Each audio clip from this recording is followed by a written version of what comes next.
Hey friends, Ash here. Welcome back to Gents. How are you doing? What do you get when you have too many leftover bottles for a limited edition and you want to do a new flanker? You get this? I'm just playing. So this is the new Azzaro Wanted Eau de Parfum, and the bottle looks very similar to Free Ride, which was a limited edition release of the original Wanted that came out years ago. So there is Free Ride. Here's Eau de Parfum. They are two completely different things though, Wanted Eau de Parfum and Free Ride. And in today's video, I'll be talking to you guys about the new Azzaro Wanted Eau de Parfum, which is now thankfully available in the United States. So I'll be going over with you guys the presentation, the smell, the price, all that stuff, and letting you know what I think about it. So let's jump into it. Let's talk about the new Wanted EDP.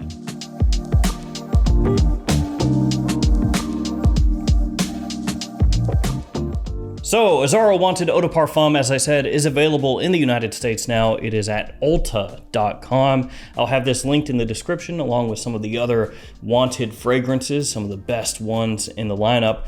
The price for this one, retail, is $88 for a 50 ml size bottle, or if you go for a 100 ml size bottle like I've got right here, it's gonna cost you $110. Now, back in the day, I would tell you that Azzaro fragrances, once they hit discounters, are gonna be way cheaper, and just to wait for them to hit discounters and save yourself like $60.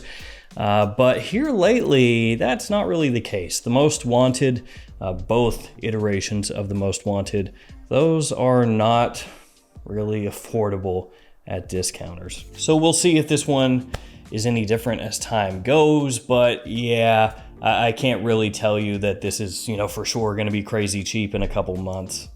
Probably won't be. Let's go ahead and check out the presentation, guys, and then we'll move into the fragrance itself. So here we have the box. You have the name of the house, the name of the fragrance, size and concentration right there on the front. Up top, you have basically the same information once again, along with the Wanted logo. On one side of the box, you have this little small paragraph there to pump you up. Life is a celebration. Step into the light and enjoy the moment. It's your time to shine. Thank you. I was feeling down, Azzaro, but after I read that, man, I'm just ready to take on the world. On the back, you have your ingredient information.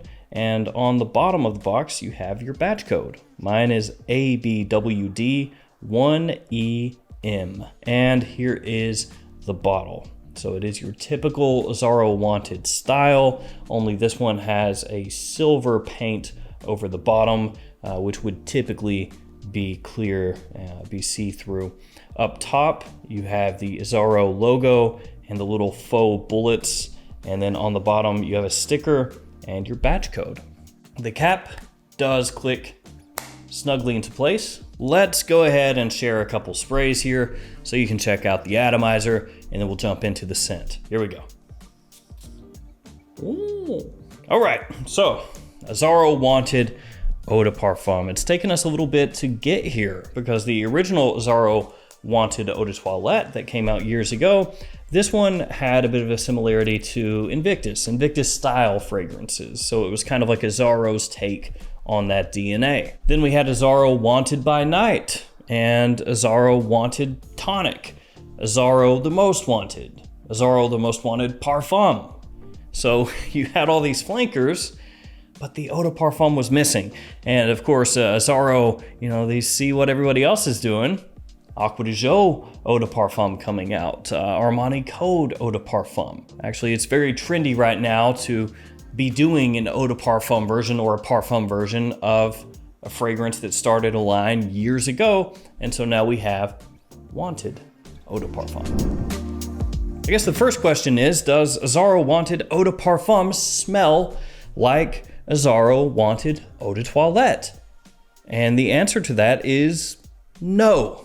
No, not really. Some fragrances, when you get an Eau de Parfum flanker, it will essentially smell like the Eau de Toilette version, only made smoother, richer, deeper, sometimes maybe a little bit sweeter.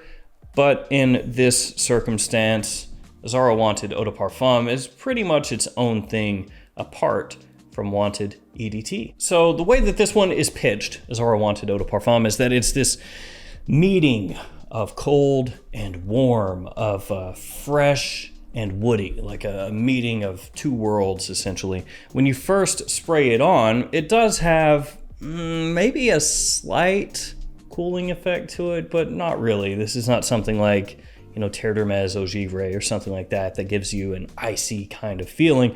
No, this one is more like a citrus kind of mixed with juniper. Citrus is not an official note because as far as the note breakdown on this one goes, it's 3 notes: juniper, sage, and vetiver. That's all they give you. You know, juniper in the top, sage in the mid, vetiver in the base. But there is certainly some citrus there off the top. This kind of fresh, zingy brightness that it has initially. Yeah, it comes across like citrus mixed with the juniper. Doesn't last all that long, actually fades pretty quickly. And I should have said this earlier in the video, but this is just a first impression. I got this in today, so everything I'm saying is just based off of my initial wearing. Anyway, let's keep it moving. You have that nice, fresh opening, not too sweet. I mean, there's a little sweetness from the citrus, but it's not at all bubblegummy, so none of that. As it dries down, the sweetness kind of changes a little bit and becomes a little more aromatic. So I don't know that I would call it sage necessarily, just kind of like a faint aromatic feel there. And the vetiver does not come across like a straight up vetiver. So if you are familiar with vetiver, it can come across a multitude of different ways. Vetiver can be smoky, earthy, it can be grassy, very woody. It can be a lot of stuff. Depending on the type of vetiver used and how you're using it, it's a bit of a chameleon of a fragrance ingredient. And while I would not say the vetiver here, especially in the mid, comes across like a straight up vetiver, you can get some different tones in there that I guess they are presenting as vetiver in the scent. So can you get like a faint little bit of an earthy woodiness in there? Yeah, kind of. It's like an earthy, woody, but very lightly earthy, almost nutty kind of accord as the fragrance dries down. Not like a full on, you know, glazed chestnut or anything like that, but almost like this hazelnut sort of vibe that it has around the edges of the scent. Which of course that style right now, very popular. So not a surprise to see that in here. Again, not an official note, and it's not something that's overly pronounced or anything like that. It's absolutely not like the star of the show, but it is like it's blended together into this one. So I guess you could say to an extent that the fragrance does match their ride up. You know, this cold turning into warm kind of idea that they're pitching here, because the opening has that freshness, that kind of citrus pop, and as it dries down, it does get warmer. The sweetness changes, you know, it goes from citrusy sweet into, as I said before, kind of a lightly aromatic sweet, and then an almost nuttiness around the edges. So you have a change, and that change is reflected in their ride up as well. So I guess that makes sense. And overall with the fragrance, just my first wearing here, I'm kind of split, truth be told. It smells like something that could be released from any number of houses. It reminded me initially when I first sprayed it on of like something that would fit in with the Born in Roma line from Valentino. But then as it dried down more, I was like, well, maybe not exactly Valentino, but it doesn't smell like super unique, but it smells very pleasant. My wife liked it a lot, which I expected. I mean, it's a pretty easygoing fragrance.